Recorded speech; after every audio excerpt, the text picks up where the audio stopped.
Hi guys, welcome back to channel. இன்றைக்கி நம்ம என்ன பார்க்க போகிறோம்னா, நம்ம லாஸ்ட்டாக பார்த்த தாய் லவ் ட்ராமாவோட 6th எபிசோடு தான் இந்த வீடியோவில் பார்க்க போகிறோம். இதுக்கு முன்னாடி போட்ட எபிசோட் நீங்கள் பார்க்கலன்னா அதோட லிங்க் டிஸ்கிரிப்ஷனில் கொடுக்குறேன், மறக்காம போய் பாருங்கள். நம்ம லாஸ்ட்டாக பார்த்தப்ப ஹீரோனோட அம்மாவுக்கு எல்லா உண்மையும் தெரிஞ்சிருக்கும். ஹீரோயின் வந்து இப்போ ப்ரெக்னெண்ட்டாக இருக்காங்க, அது காரணமே டன்னு தான் அப்படின்ற உண்மை தெரிஞ்சோன்னே ஹீரோயின் கிட்டே கேட்க ஆரம்பிச்சிருப்பாங்க. அதுக்கப்புறம் என்னாச்சுன்றத இந்த வீடியோவில் பார்க்கலாம். வீடியோட ஸ்டார்டிங்லேயே ஹீரோனோட அம்மா வந்து சரியான கோவத்தில் இருக்காங்க. கேக்கை பார்த்து என்ன கேட்குது, எக்ஸ்பிளைன் பண்ணு, எனக்கு ஒன்றுமே புரியல, இங்கே என்ன நடக்குது, நீ தான் நான் அப்படின்ற மாதிரி கேட்டுகிட்டே இருக்கும்போது ஹீரோனால பதிலே சொல்ல முடியல. அவள் பாட்டுக்கு சைலண்ட்டாக நின்றுட்டுருக்கா. ஆனால் வந்து ஒத்துக்கிறா. அப்போ டன் வேற என்ன பண்ணுறதுன்னு தெரியாமல் முழிச்சிட்டு இருக்கும்போது அப்போ ஹீரோனோட அம்மா வந்து நீங்கள் என்ன பண்ண போகிறீங்க அப்படின்னு நம்ம சொல்லும் போதே டன் வேகமாக கேக் பக்கத்தில் போய் நின்றுட்டு, கெண்டா நீங்கள் எதுக்கும் கோவப்படாதீங்க, எல்லாத்தையும் நான் சொல்கிறேன், இது எல்லாத்துக்கும் காரணம் நான் தான் அப்படின்னு நம்ம சொல்லும் போதே ஹீரோனோட அம்மா ஒன்று என்ன நீங்கள் தான் காரணம் சொல்லிட்டு இருக்கீங்க, நீங்கள் என் பொண்ணை லவ் பண்ணுறீங்களா அப்படின்னு கேட்கும்போது ஹீரோ வாயிலேருந்து பதிலே வர மாட்டேங்குது. இவர் லவ் பண்ணுறேன்னு சொல்லவே மாட்டாரு.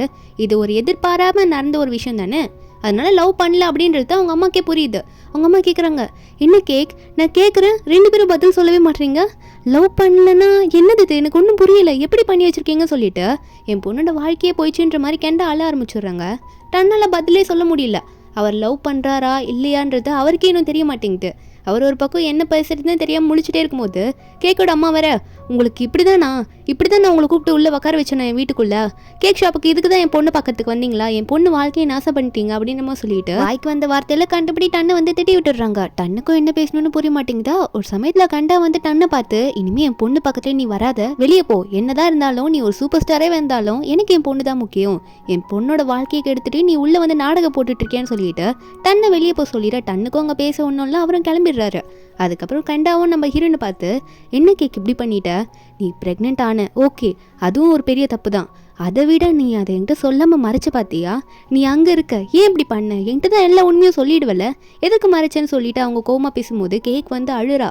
என்னால் எப்படி சொல்கிறதுன்னு தெரியலம்மா, எப்படி ஸ்டார்ட் பண்ணுறதே தெரியல அப்படின்னு சொல்லும் போது கேண்டா வந்து, உன்னை சின்ன வயசுலேருந்து என் கூட பொய் சொல்லக்கூடாது, மறைக்கக்கூடாதுன்னு சொல்லி தானே கேக் வளர்த்தேன், இப்படியே நீ பண்ணுவ அப்படின்னு நம்ம சொல்லிட்டு என் கூட பேசாதன்னு கிளம்பி போக பார்க்குறாங்களா. இப்போ கேக்கே ஆல்ரெடி சோகத்தில் இருக்கா, அம்மா வேற பேச மாட்டேன்னு சொல்லிட்டு போயிட்டாங்களேன்னு சொல்லிட்டு குழந்தை மாதிரி ஓன்னு உட்காந்து அழ ஆரம்பிச்சுடுறா. சாரின்னு அம்மாவை பார்த்து கத்திட்டு அழும்போது போன அம்மாவுக்கு மனசே இல்லை.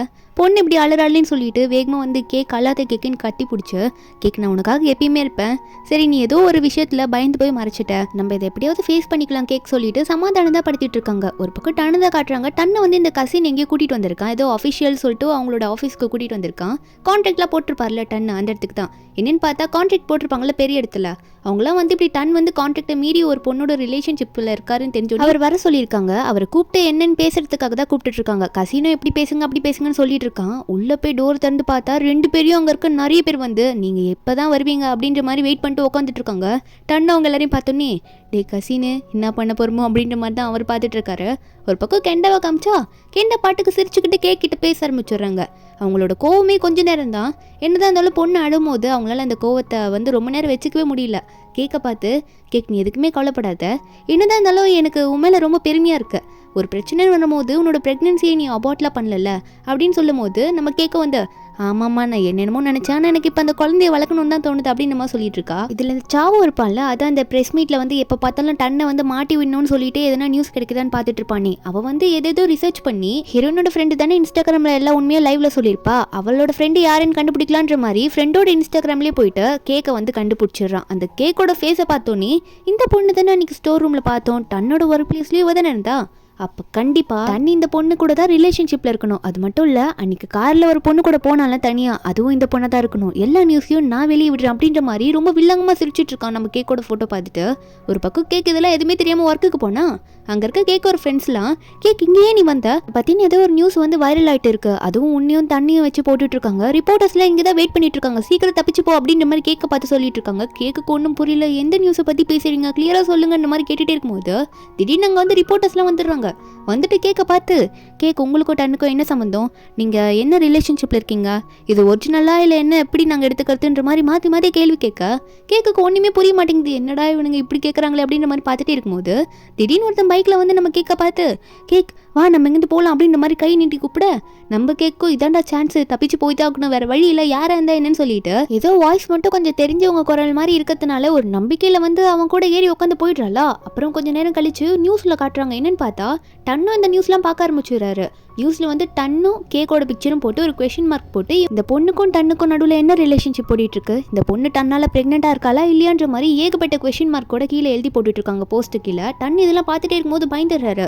கேக்கு வந்து இப்போ என்ன நிலைமையில இருப்பாளோ, அவளை சுற்றி யாரெல்லாம் இருக்காங்களோன்னு தெரியலன்னு சொல்லிட்டு அவளை பார்க்கலான்ற மாதிரி கிளம்பும் போது கசின் விட மாட்டான். டன்னு பிடிச்சிட்டு இப்போ நீங்கள் எங்கே போறீங்க, ஆல்ரெடி வந்து இவ்வளோ பெரிய ப்ராப்ளம் ஓடிட்டு இருக்கு, இப்போ போனீங்கன்னா கண்டிப்பாக மாட்டிப்பீங்கன்னு சொல்லிட்டு டன்னை போகவே விடல. ஒரு பக்கம் நம்ம ஹீரோனை காமிச்சா ஹீரோயின் யார் கூட பைக்கில் போயிருப்பானா, அந்த டி இருப்பான்ல நம்ம ஹீரோனோட காலேஜ் ஃப்ரெண்டு, ஸ்டோர் ரூம்ல கூட டன்னும் நம்ம ஹீரோனும் இருக்கும்போது வந்து காப்பாத்திருப்பானே அவன் தான் வந்து நம்ம ஹீரோனோட நிலைமையை புரிஞ்சு ஹீரோனை காப்பாற்றி தனியாக கூட்டு வந்திருக்கான். அப்போ ஹீரோன் கிட்ட என்ன பிரச்சனைலாம் கேட்கும்போது ஹீரோனும் என்ன இப்போ கொஞ்ச நேரத்துக்கு எதுவும் கேட்காம இருக்கிறியா, எனக்கு வந்து தனியாக நிம்மதியாக இப்போ கூட உட்காந்தா போதும், எதுவுமே பேசாமல் நிம்மதி கிடச்சா போதுன்ற மாதிரி சொல்லிட்டு இருக்கா. 2 பேரும் ஃப்ரெண்ட்லியாக பேசிகிட்டு இருக்காங்க. அதுக்கப்புறம் கேட்க வந்து அவன் வீட்டுக்கும் கொண்டு போய் விட்டுடுறான். நம்ம ஹீரோனும் உள்ளே போயிட்டு அம்மான்ற மாதிரி கூப்பிட்டுட்டே போனால் அவங்க அம்மாவும் ஃப்ரெண்டும் இருக்காங்க உள்ளே.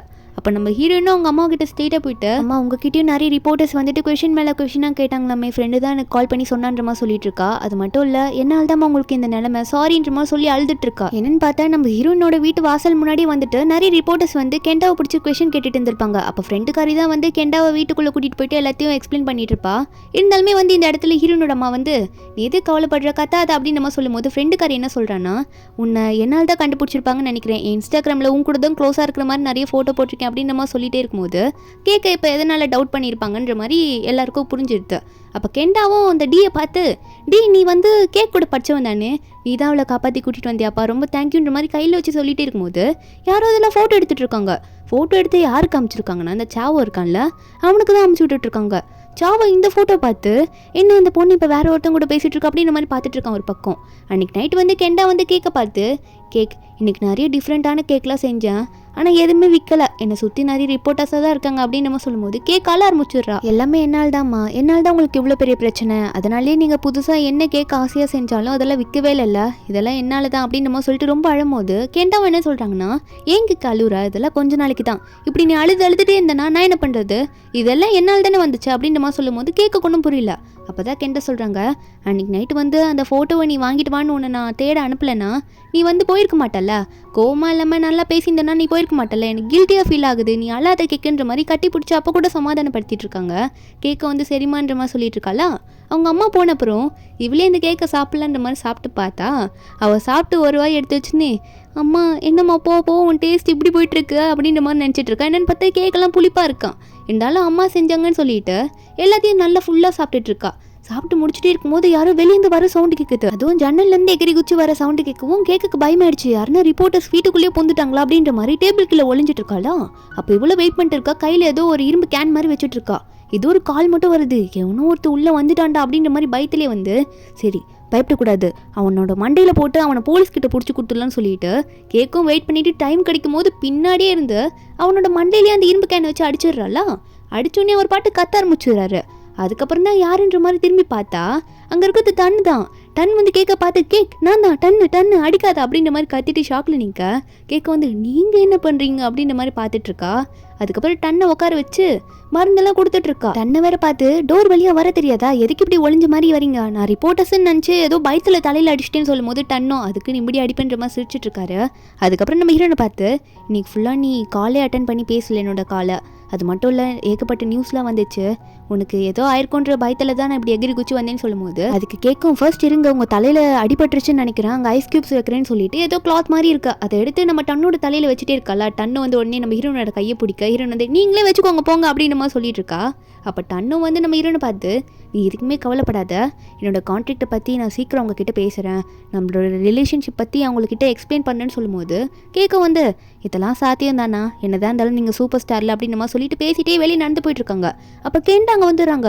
வந்துட்டு டன்னை பார்த்து, என்ன டன் உங்ககிட்ட அப்பயே சொன்னல என் பொண்ணை விட்டு நீங்கள் தள்ளிடுங்கன்ட்டு, என்னதான் நீங்கள் சூப்பர் ஸ்டாராக இருந்தாலும் என் பொண்ணு முன்னாடி நீங்களாம் ஒன்றுமே கிடையாது, எனக்கு என் பொண்ணு தான் முக்கியம், நீங்கள் என்ன டிசைட் பண்ணாலும் என் பொண்ணு தலையாட்டிக்கிட்டே உங்கள் பின்னாடி வரணுமா, இல்லை நீங்கள் சொல்கிறதா என் பொண்ணு கேட்கணுமா, என் பொண்ணு என்ன டிசைட் பண்ணுறாலோ அதுதான் இங்கே நடக்கும். உங்களுக்கு நாளைக்கு ப்ரெஸ் மீட் இருக்குல்ல, போயிட்டு உங்கள் வேலையை முதல்ல பாருங்கள், உங்கள் ப்ரெஸ் மீட்டை முடிச்சுட்டு வாங்க, அதுக்கப்புறம் என் பொண்ணு டிசைட் பண்ணி அவளோட முடிவை சொல்லிட்டோம், நீங்கள் சொல்கிறத தான் கேட்கணும்னு என் பொண்ணுக்கு ஒன்றும் அவசியம் கிடையாது, இங்கேருந்து போங்க அப்படின்ற மாதிரி டன்னை பார்த்து முறைச்சிக்கிட்டே சொல்லிடுறாங்க.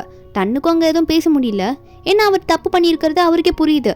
அதனால திட்டு வாங்கிட்டு எதுவுமே பேசாமல் அங்கேருந்து கிளம்பிடுறாரு. ஏதோ நாளைக்கு ப்ரெஸ் மீட் இருக்குல்ல, அதுக்காக கிளம்பிடுறாரு. அதுக்கப்புறம் நெக்ஸ்ட் டே வந்து கசினை வந்து டன்னு பார்த்து, உங்களுக்கு புரியுதா இல்லையா, நீங்கள் வந்து கரெக்டாக பேசணும் அப்படின்னு நம்ம சொல்லிட்டு இருக்கோம். என்னன்னு பார்த்தா கேக் கூட இவர் ரிலேஷன்ஷிப்லேயே இல்லை, மாற்றி பேசணும் அப்படின்னு நம்ம சொல்லிட்டு இருக்கோம்.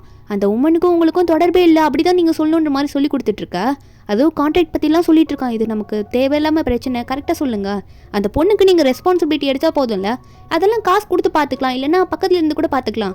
இந்த மாதிரி ரிலேஷன்ஷிப்பில் இருக்குன்னு சொல்லாதீங்கன்ற மாதிரி தன்னோட மண்டியை பிரெயின் வாஷ் பண்ணிட்டு இருக்கான். அப்போ திடீர்னு ஒரு பொண்ணு வந்து இன்னொரு நியூஸ் எடுத்துகிட்டு வந்து காட்டுறா. அப்போ டன் என்னன்னு பார்த்தா நம்ம ஹீரோன் வந்து அந்த டி வந்து வீட்டுக்கு கூட்டிகிட்டு போய் விட்டுருப்பான்ல, அப்போ ஹீரோனோட அம்மாவும் டி கிட்ட நல்லா சிரிச்சு பேசிட்டு இருப்பாங்க. அதை ஒரு நியூஸாக போட்டு இவன் யார் புதுசாக இந்த பொண்ணு கூட தொடர்பு வச்சிருக்கான், இவன் யாரா இருக்கும் அப்படின்ற மாதிரி மாற்றி மாற்றி ஒரு நியூஸாக போட்டுட்டு இருக்காங்க. ஒரு பக்கம் நம்ம ஹீரோனுக்கு இதெல்லாம் தெரியுது, இருந்தாலும் அதெல்லாம் கண்டுக்க அம்மாவை பார்த்து, அம்மா எனக்கு அர்ஜென்ட்டாக ஒர்க் இருக்குது, நான் போயிட்டு வந்துடுறேன், நீங்கள் எதுக்கும் கவலைப்படாதுங்க, வீட்டில் இருங்கன்ற மாதிரி அம்மாவை பார்த்து சொல்லிட்டு அவளும் கிளம்ப பார்க்குறாள். அவங்க அம்மாவும் பார்த்து போன்ற மாதிரி அமுச்சு தான் வைக்கிறாங்க. எந்த ரூல்ஸும் போடலை. பக்கம் ப்ரெஸ் மீட்டில் தான் காட்டுறாங்க. டன்னால எதுவுமே பேச முடியல. கசின் என்ன சொல்லியிருப்பானா, சரி நீங்கள் பேசாமலாவது உட்காருங்க, நானே எல்லாத்தையும் சொல்லிக்கிறேன் அப்படின்னு நம்ம சொல்லி கூப்பிட்டு வந்து உட்கார வச்சிருப்பான். டன்னும் பேசாமல் சைலண்டாக இருக்கு. கசின் அப்போ பேச ஆரம்பிக்கிறான். என்ன சொல்கிறான்னா, இவருக்கும் அந்த பொண்ணுக்கும் எந்த சம்மந்தமே கிடையாது, யாரோ ஒரு பொண்ணை கூட்டிகிட்டு வந்து சூப்பர் ஸ்டார் கூட தொடர்பு இருக்குது, ப்ரெக்னெண்ட்டாக இருக்குன்னு சொன்னால் எப்படி நம்புறது? இப்போ கூட ரீசெண்டாக ஒரு நியூஸை நீங்கள் தானே போட்டிங்க, அந்த பொண்ணு அவனோட கூட சேர்ந்து ப்ரெக்னெண்ட்டாக இருக்கலாம்ல, எப்படி நீங்கள் சூப்பர் ஸ்டார் மேலே பழி போடுவீங்கன்னு சொல்லிட்டு பேசும்போது இதெல்லாம் வேற கேக்கோட ஃப்ரெண்ட்ஸ் எல்லாத்தையும் ஆன்லைனில் லைவாக பார்த்துக்கிட்டு, என்னடா இவன் இப்படி புழுகிட்டு இருக்கான், சரியான போய்க்காரனா இருப்பான் போலியே, இப்படி மாற்றி சொல்லிட்டு இருக்கான்ற மாதிரி பார்த்துட்டு இருக்காங்க. இந்த கசினை வந்து நேற்று கூட நீங்கள் தானே அந்த நியூஸில் அமிச்சிங்க, அந்த பொண்ணு வேற ஒருத்தங்கிட்ட பேசுகிற மாதிரி, அப்புறம் எப்படி டன் வந்து இந்த ப்ரெக்னன்சிக்கு காரணமாவார், அந்த பொண்ணு ப்ரெக்னெண்ட்டாக இருந்தாலும் இல்லைனாலும் டன்னுக்கு இது சம்மந்தமே இல்லைன்னு சொல்லும் போது அந்த சாவோ ரிப்போர்ட்டரும் வந்து டன்னை பார்த்து, டன் உங்கள் கசின் சொல்கிறதுலாம் உண்மையானு கேட்க டன்னுக்கு பதிலே சொல்ல முடியல. அவர் பாட்டுக்கு ரொம்ப நர்வஸ் ஆகிட்டு அங்கேருந்து வேகமாக ஏந்து ஓடுறாரா. ரிப்போர்ட்டர்ஸ் எல்லாம் டன் உண்மையாக சொல்லுங்க, என்ன இப்படி ஓடுறீங்க அப்படின்ற மாதிரி பின்னாடியே துரத்திட்டு போயிட்டு இருக்காங்க. டன்னால் பதிலே சொல்ல முடியல, ஏன்னா இது ஃபுல்லாகவே போய் தானே, அவரால் எப்படி பதில் சொல்ல முடியும். அதனால அவரும் வந்து ஏதோ ஒரு பைக்கில் வந்து யார்கிட்ட லிஃப்ட் கேட்டுட்டு வேகமாக அங்கேருந்து கிளம்பிடுறாரு. பின்னாடி ஃபுல்லாக ரிப்போர்ட்டர்ஸாக துரத்திட்டு வராங்க. அதுலேயும் இம்பார்ட்டண்டாக அந்த சாவோ தான். அவனுக்கு என்ன டன் மேலே கோவம் தெரியல, வேணும்ட்டே இந்த தன்னை வந்து மாட்டி விடணுன்ற மாதிரியே பார்த்துட்டு இருக்கான். அது மட்டும் இல்லை, ஃபாலோவும் பண்ணிட்டு போயிட்டு இருக்கான். ஒரு பக்கம் நம்ம ஹீரோயின் ஒர்க்குக்கு போயிருப்பாங்களே, அங்கே போயிட்டு ஒர்க் பண்ணிட்டே இருக்கும்போது டன் வந்து ஹீரோனோட பிளேஸை தெரிஞ்சுக்கிட்டு அங்கே வந்துடுறாரு. வந்துட்டு ஹீரோயின் பின்னாடி நின்று கட்டி பிடிக்கிற மாதிரி பயமுறுத்த ஹீரோனும் திரும்பி பார்த்து பயந்துடுறாங்க. அதுக்கப்புறம் டன்னை பார்த்துட்டு உங்களோட ப்ரெஸ் மீட்டு ஓகேவா போச்சா அப்படின்ற மாதிரி கேட்கும்போது, அப்போ டன்னோ நீ அதை பார்த்தியான்னு கேட்டோன்னே நம்ம ஹீரோன் வந்து இல்லை நான் பார்க்கலன்னு சொல்லும் போது, அப்போ டன்னோ நீ பார்க்காதது ரொம்ப நல்லது அப்படின்ற மாதிரி ரொம்ப சோகமாக சொல்கிறாரு. நம்ம ஹீரோன் அதை பார்த்தோன்னே எதுக்கு இப்போ இதை சோகமாக சொல்கிறீங்க, என்னாச்சு அப்படின்ற மாதிரி கேட்கும்போது அவரும் சொல்லிடுறாரு, ஏன்னா அந்த ப்ரெஸ் மீட் ஃபுல்லாகவே ரொம்ப பொய்யால் கலந்துருக்கு, எல்லாமே பொய்யாதான் அப்படின்ற மாதிரி சொல்லியிருக்கும்போது நம்ம ஹீரோனுக்கு புரியுது, பொய்யா சொல்லியிருக்காருன்னா நம்மளை பற்றி இது அப்பா சொல்லியிருப்பார் போல அப்படின்ற மாதிரி பார்த்துட்டே இருக்கும்போது, அப்போ ஹீரோவும் இப்படி ஒரு கேவலமான பொய்யெல்லாம் ப்ரெஸ் மீட்டில் இப்படி சொல்லுவேன் நான் நினச்சி கூட பார்க்கலன்ற மாதிரி டன் சொல்லிட்டு இருக்காரு. அப்போ நம்ம ஹீரோயின் இதெல்லாம் கேட்டோன்னே ரொம்ப கோவப்பட்டுடுறாங்க. என்ன சொல்கிறாங்கன்னா, சரி இதோட நம்ம முடிச்சுக்கலாம், நம்ம டேட் பண்ணுறோன்னு சொன்னோம், ஆனால் அந்த டேட்டிங் வந்து சந்தோஷமாகவே போகல, இதெல்லாம் இவ்வளோ சோகத்தில் எல்லாருக்கும் பயந்து யாரும் எந்த டேட்டிங்கும் பண்ண மாட்டாங்க, அப்படி ஒரு டேட்டிங்கை நம்ம பண்ணவே தேவையில்ல, இதோட எல்லாத்தையும் முடிச்சுக்கலாம் அப்படின்னு சொல்லும் போது ஹீரோ வந்து கேக் என்ன கேக் சொல்கிற கொஞ்சம் பொறுமையாரு அப்படின்னு சொல்லும் போது நம்ம ஹீரோயின் ஒத்துக்க மாட்டாங்க. அதுக்கு மேலே இங்கே பேசுறதுக்கு ஒன்றும் இல்லைன்னு சொல்லிட்டு கேக் அங்கேருந்து கிளம்பலான்னு பார்க்கும்போது ஹீரோ விட மாட்டாரு. ஹீரோயின் கையை பிடிச்சி வேணாம் கேக் போகாது அப்படின்னு சொல்லும் போது ஹீரோயின் என்ன சொல்கிறாங்கன்னா, நம்ம ரிலேஷன்ஷிப் ஒன்றும் லவ்லேருந்து தொடங்கலை, அது தானாக அமைஞ்சது தேவையில்லாத ஒரு பிரச்சனைனால, அது ஒன்றும் இப்படி முடிஞ்சா எனக்கு ஒன்றும் கவலை கிடையாது, அது உங்களுக்கும் பிரச்சனை இல்லைல்ல அப்படின்னு நம்ம சொல்லிட்டு நம்ம ஹீரோயின் விடுங்க இதெல்லாம் முடிஞ்சிச்சு அப்படின்னு சொல்லிட்டு கேக் அங்கேருந்து கிளம்பலான்னு பார்க்குறா. ஹீரோவும் பின்னாடியே ஓடி வந்துட்டு இருக்காரு. ஹீரோயின் வெளியே போய் டோரை திறந்து பார்த்தா எல்லா ரிப்போர்ட்டர்ஸும் வந்து டன்னை ஃபாலோ பண்ணிட்டு வந்துட்டு இருக்காங்க. முன்னாடி எல்லாரும் டோர் முன்னாடி நின்றுட்டு இருக்க ஹீரோயின் பார்த்துட்டு பயந்துடுறாங்க. ஐயோ எல்லாரும் இப்படி கையும் காலமாக எங்களை பிடிச்சிட்டாங்களே அப்படின்ற மாதிரி ஹீரோயின் பார்த்துட்டு ஒரு நிமிஷம் பயந்துடுறாங்க. அவங்களால எந்த பேச்சும் பேச முடியல. அவங்கள வர நீங்கள் ப்ரெக்னெண்ட்டாக இருக்கீங்களா உண்மையா அப்படின்ற மாதிரி கேட்டே இருக்கும்போது ஹீரோ வெளியே வந்துட்டு ஹீரோயின் கை பிடிச்சி அவர் ஒரு நிமிஷம் யோசிக்கிறாரு, என்ன பண்ணுறதுன்னே தெரியலன்ற மாதிரி பார்த்துட்டு இருக்காரு. இருந்தாலும் வந்து அந்த ப்ரெஸ் மீட்டை சொன்ன போய் இங்கே சொல்லக்கூடாதுன்னு நினச்சிட்டு உடனே கேட்க வந்து கிட்ட நல்லா இறுக்கி பிடிச்சிட்டு ஒரு சிரிச்ச ஃபேஸோட அங்கே இருக்க எல்லாரையும் பார்த்து, நான் வந்து இப்போ நான் அஃபிஷியலாக அனௌன்ஸ் பண்ண போகிறேன், என்னென்னா நானும் கேட்கும் இன்னிலேருந்து அஃபிஷியலாக டேட்டிங் பண்ணிட்டு இருக்கோம், இது எல்லாத்தையும் உங்களுக்கு நாங்கள் இப்போ சொல்லிட்டோம், தேவையில்லாத பிரச்சனை பண்ணாதீங்க அப்படின்ற மாதிரி அவர் வந்து ரொம்ப அஃபிஷியலாக அனௌன்ஸே பண்ணிடுறாரு இந்த விஷயத்த. இதெல்லாம் வேற சாவ் வந்து முன்னாடி நின்று ஃபோட்டோ எடுத்துகிட்டு இருக்கான், இதுதான்டா எனக்கு வேணுன்ற மாதிரி. ஒரு பக்கம் டி வந்து வேகமாக வந்து இதெல்லாம் கேட்டுட்டு இருக்கான். இப்படி இவன் சொன்னதெல்லாம், அதாவது டன் வந்து நாங்கள் டேட் பண்ணோன்னு சொன்னது கேட்டோன்னே அவனுக்கு மூஞ்ச ஒரு பக்கம் வாடின மாதிரி ஆயிடுச்சு. நம்ம ஹீரோயினுக்கா டன் என்ன இப்படி சொல்லிட்டாரே அப்படின்ற மாதிரி பார்த்துட்டு இருக்கா ஷாக்கில். இதுக்கப்புறம் என்னாச்சுன்றத நம்ம நெக்ஸ்ட் பார்ட்டில் பார்க்கலாம். இந்த பார்ட்டோட எக்ஸ்ப்ளனேஷன் ఏంటి உங்களுக்கு பிடிச்சிருந்தா மறக்காம நம்ம சேனலுக்கு சப்ஸ்கிரைப் பண்ணுங்கள். நாளைக்கு அடுத்த பார்ட் அப்லோட் பண்ணுறேன். Bye guys.